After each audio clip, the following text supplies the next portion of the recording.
Friends welcome to the channel. ఈ వీడియోలో మనం మీవీ నుంచి 5.1 350 వాట్ స్పీకర్ సిస్టమ్ యొక్క అన్బాక్సింగ్ అండ్ ఇన్స్టలేషన్ గురించి తెలుసుకుందాం. వీడియోలో పూర్తి డీటెయిల్స్ చెప్పడం జరుగుతుంది, సో పూర్తి వీడియోని చూడగలరు. బాక్స్ అయితే ఈ విధంగా ఉంది, రెక్టాంగులర్ షేప్లో. దానిలో మనకి ఒక ఊఫర్, ఒక సౌండ్ బార్, 2 శాటిలైట్ స్పీకర్స్, ఒక రిమోట్, యాక్సిలరీ కేబుల్ ఒకటి, కోయాక్సిల్, తర్వాత వారంటీ కార్డ్ ఒకటి, మాన్యువల్ ఒకటి ఇచ్చారు. మాన్యువల్ అయితే చూడొచ్చు ఇలా ఉంది. తర్వాత వారంటీ కార్డు, దీని మీద ఒక క్యూఆర్ కోడ్ ఇచ్చారు. ఈ క్యూఆర్ కోడ్ని స్కాన్ చేస్తే మనకి వెబ్సైట్ డైరెక్ట్ అవుతుంది, అందులో రిజిస్టర్ చేసుకోవాలి. శాటిలైట్ స్పీకర్ చూడొచ్చు. శాటిలైట్ స్పీకర్స్ స్పెసిఫిక్గా ఫ్రంట్ లెఫ్ట్, ఫ్రంట్ రైట్ అనేవి మెన్షన్ చేయలేదు. మనం పెట్టే పోర్ట్ను బట్టి అవి ఎలా అయినా వర్క్ అవుతాయి. కోయాక్సిల్ కేబుల్ చూడొచ్చు. సో వీటిని టీవీ కనెక్ట్ చేసుకుని మనం సిస్టానికి కనెక్ట్ చేసుకోవాలి. కొన్ని టీవీలో సపోర్ట్ చేయవు, అలాంటప్పుడు మనం హెచ్డిఎంఐ కేబుల్ కానీ ఆప్టికల్ కేబుల్ కానీ యూజ్ చేయాల్సి ఉంటుంది. సౌండ్ బార్ చూడొచ్చు. సౌండ్ బార్కి అటాచ్ అయ్యి ఉన్న 3 పిన్ యాక్సిలరీ కేబుల్ చూడొచ్చు. కలర్ కోడ్స్ అయితే మెన్షన్ చేయడం జరుగుతుంది. సో ఈజీగానే మనము ఎటువంటి ఎవరి సహాయం లేకుండా ఈజీగానే మనం సెటప్ చేసేసుకోవచ్చు. కలర్ కోడింగ్ ఇచ్చారు కాబట్టి ఈ కలర్ కోడింగ్ని ఎగ్జాక్ట్గా ఓవర్ బ్యాక్ సైడ్ ఉన్న కలర్ కోడింగ్ మ్యాచింగ్ అయ్యేటట్టు చూసుకొని మనం ఇన్స్టలేషన్ చేసేసుకోవచ్చు. సో ఓఫర్ చూడొచ్చు, ఓ మీడియం సైజులో ఉంది.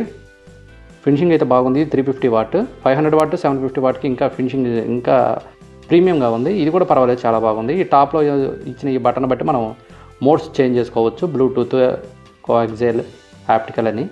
అదేవిధంగా దాన్ని రొటేట్ చేసేసి volume up and down control చేసుకోవచ్చు. బ్యాక్ సైడ్ చూడొచ్చు, సక్కిన్. తర్వాత కింద పోర్ట్స్ చూడొచ్చు. ఆల్మోస్ట్ అన్నీ సపోర్ట్ చేసే పోర్ట్స్ ఇక్కడ ఇచ్చేశారు. హెచ్డిఎంఐ ఇచ్చారు, ఆప్టికల్ ఇచ్చారు, అదేవిధంగా కోయాక్సిల్కి సంబంధించిన పోర్ట్స్ కూడా ఇచ్చారు. అన్నిటికీ కలర్ కోడింగ్స్ కూడా ఇచ్చారు. యూఎస్బీ కూడా కనెక్ట్ చేసేసుకుని మనం సాంగ్స్ అనేవి ప్లే చేసుకోవచ్చు. అవి కనెక్ట్ చేసినప్పుడు అది స్పెసిఫిక్గా మనకి ఆ మోడ్ సంబంధించి యూఎస్బీ అయితే యూఎస్బీ, బ్లూటూత్ అయితే బ్లూటూత్ అలా డిస్ప్లే అవుతుంది.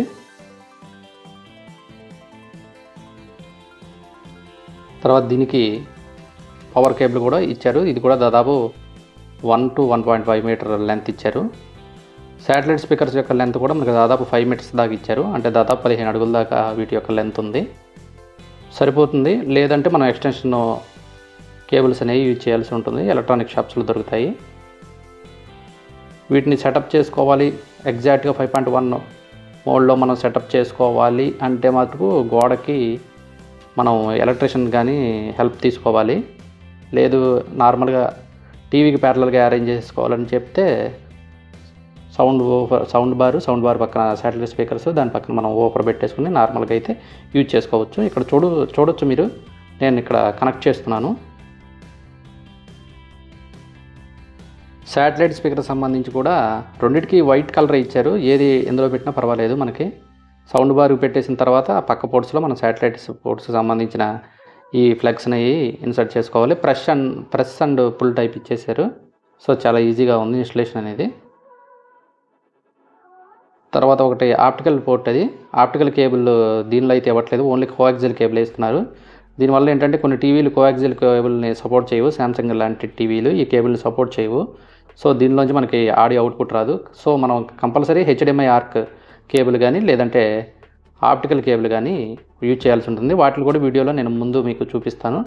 ఇక్కడ జస్ట్ మీకు చూపించడానికి కోయాక్సిల్ కేబుల్ ఎలా ఇన్సర్ట్ చేసుకోవాలని చూపిస్తాను. కోయాక్సిల్ పోర్ట్ ఉంటుంది, దీనిలో ఇలా ఇన్సర్ట్ చేసేసి అదర్ ఎండ్ వచ్చేసరికి మనకి వైట్ అండ్ రెడ్ కలర్స్ ఉంటాయి. వాటిని సేమ్ ఆ కలర్ కూడా మ్యాచింగ్ అయ్యే విధంగా ఇక్కడ ఇన్సర్ట్ చేయాలి. అయితే ఈ శాంసంగ్ టీవీ అయితే సపోర్ట్ చేయట్లేదు. సో నేను హెచ్డిఎంఐ కేబుల్ ఉంది నా దగ్గర, దాన్ని యూజ్ చేస్తున్నాను. ఇక్కడ హెచ్డిఎంఐ పోర్ట్ ఏదైతే ఉందో దానిలో ఇన్సర్ట్ చేయాలి. హెచ్డిఎంఐ కేబుల్ అయితే ఇలా ఉంటుంది మీకు రెపిజియం షేప్లో. మీ టీవీకి బ్యాక్ సైడ్ 2 పోర్ట్స్ ఉంటాయి, హెచ్డిఎంఐ పోర్ట్స్. ఒకటేమో హెచ్డిఎంఐ 1 ఉంటుంది, ఇంకోటి హెచ్డిఎంఐ ఆర్క్. ఆర్క్ అంటే ఆడియో రిటర్న్ ఛానల్ అనమాట. ఆ పోర్ట్లోనే మనం హెచ్డిఎంఐ కేబుల్ అనేది ఇన్సర్ట్ చేయాలి, అప్పుడే హోమ్ థియేటర్ అనేది మీకు డిటెక్ట్ అవుతుంది.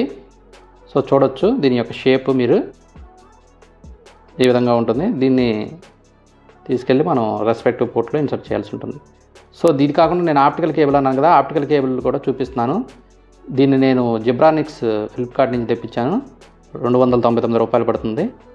మీరు హెచ్డిఎంఐ ఆర్క్ అయినా ఇన్సర్ట్ చేసుకోవచ్చు, లేదంటే దీనైనా వాడుకోవచ్చు.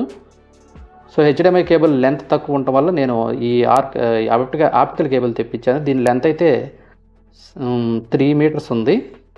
సో నాకు కొంచెం లెంత్ కావాలనుకుని చెప్పి నేను దీన్ని తెప్పించాను. క్వాలిటీ అయితే యావరేజ్గా ఉంది, 300 రూపీస్. సో ఇక్కడ మోడ్స్ చూడొచ్చు మీరు. బ్లూటూత్ మోడ్లో ఫస్ట్ కనెక్ట్ చేస్తున్నాను. తర్వాత ఇక్కడ రిమోట్ చూడొచ్చు. రిమోట్లో ఆల్మోస్ట్ ఆల్ అన్ని కంట్రోల్స్ ఇచ్చేసారు మీకు. Power off, on, mute, pair, input, అదేవిధంగా volume up and down, forward, previous, అదేవిధంగా మీకు ఈచ్ స్పీకర్స్ యొక్క వాల్యూమ్ని కంట్రోల్ చేసుకునేది కూడా ఇచ్చేసారు మనకి. సో మీకు శాటిలైట్ స్పీకర్స్ యొక్క వాల్యూమ్ని కంట్రోల్ చేసుకోవచ్చు. అదేవిధంగా సెంట్రల్ సౌండ్ బార్ ఏదైతే ఉందో దానిలో ఉన్న స్పీకర్స్ 3 ఉంటాయి, వాటిని కంట్రోల్ చేసుకోవచ్చు. ఓఫర్ యొక్క బాస్ కానీ ట్రేబుల్ కానీ 2 కంట్రోల్ చేసుకోవచ్చు. ఆల్మోస్ట్ ఆల్ అన్ని ఫీచర్స్ ఈ రిమోట్లో ఇచ్చారు. ఇక్కడ మీరు ఆడియో శాంపిల్స్ వినొచ్చు.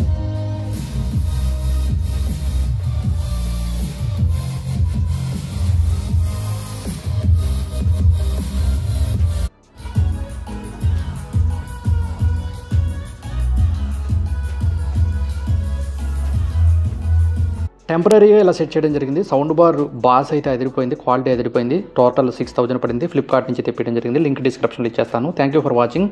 Please like and subscribe.